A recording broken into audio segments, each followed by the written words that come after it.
Ito guys, ito yung langka guys. Ito yung langka. Buhay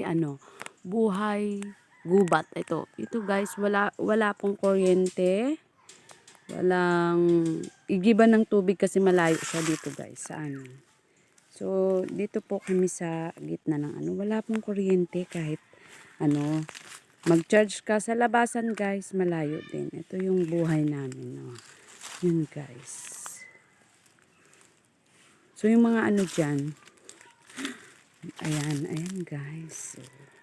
So, buhay namin dito guys, ayan.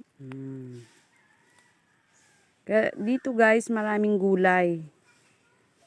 Pero pag sa tag-ulan lang marami. Pero ngayon guys, na lang, mga malunggay, katuday, at saka papaya na lang.